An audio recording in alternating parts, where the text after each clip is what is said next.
Hi viewers, கடந்த சில வாரங்களா தமிழ் சினிமாக்குள்ள என்ன நடக்குதுன்னு ஒரு சுத்து பார்த்துட்டு வந்துடலாம். தீபாவளி ரேஸ்ல ரிலீஸ் ஆன bison first place, dude second place, diesel படம் நாங்களும் ஜெயிச்சிட்டோம்னு சொல்றாங்க. நமக்கு இருக்குடா வம்பு, இருக்கடம் தெரியாம இருண்டு போயிரும்டா. அப்படி இருக்கிற இடம் தெரியாம இருந்துட்டு போயிருப்பா. சின்ன பசங்க எல்லாம் உங்க பஞ்சாயத்தை முடிச்சிருங்கன்னு அடுத்த வாரமே ஆரியன் படத்தை இறக்கிருக்காரு விஷ்ணு விஷால். நான் இந்த ஏரியாவில ரவுடின்னு பாம் ஆயிட்டியா? இப்ப நீ ஏத்தல எவனுமே எனக்கு பயப்பட மாட்டாங்க. சொன்னா படம் நல்லா இருக்குது, நல்ல ரெஸ்பான்ஸ் கிடைக்குது. தியேட்டர்ல பார்க்காதவங்க இப்பவே போய் பாத்துருங்க. நல்ல த்ரில்லிங்கான படம்னு எல்லாரும் பேசிக்கிறாங்க.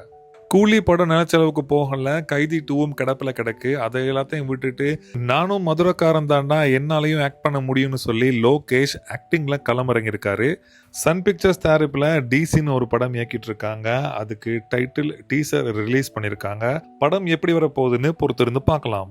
நடுத்தருவுல இருவாரா நடுத்தருவுல போறவங்க கூட பார்த்து ஆச்சரியப்படுற மாதிரி பண்றேன் நான் வந்துட்டேனா. தக் லைஃப், கூலி போன்ற படங்கள் ஓடிடில ரிலீஸ் ஆகி அடி வாங்கின மாதிரி நெட்ஃபிளிக்ஸ்ல ரிலீஸ் ஆன இட்லி கடையை மறுபடியும் போட்டு நொறுக்கிட்டு இருக்கானுங்க நெட்டிசன்கள். நடந்த கலவரத்துல நம்மள மறந்துட்டானுங்கன்னு தனல்.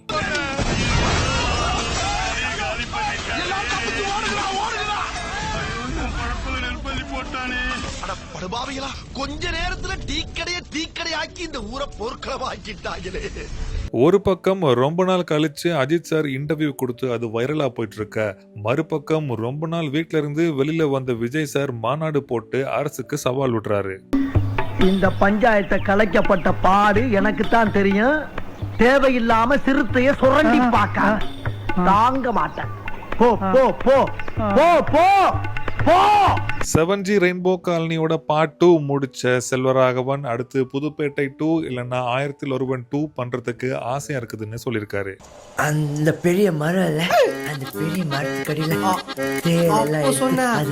அதே மரமா.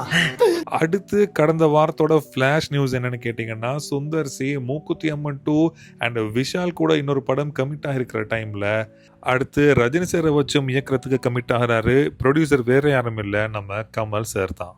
ரஜினி சாரும் சுந்தர் சியும் கடைசியா இணைஞ்சு ஒர்க் பண்ணது அருணாச்சலம். கமல் சாரும் சுந்தர் சியும் கடைசியா இணைஞ்சு ஒர்க் பண்ணது அன்பே சிவம். பீக்ல இத்தனை யங் டைரக்டர்ஸ் இருக்கும்போது எதுக்கு சுந்தர் சி? என்னவா இருக்கும் எனக்கு என்னடா தெரியும், கேளுடா. எது எப்படியோ மியூசிக் டைரக்டர் யாருன்னு சொல்லிட்டீங்கன்னா மீம்ஸ் கிரியேட்டர்ஸுக்கு கொஞ்சம் வசதியா இருக்கும்.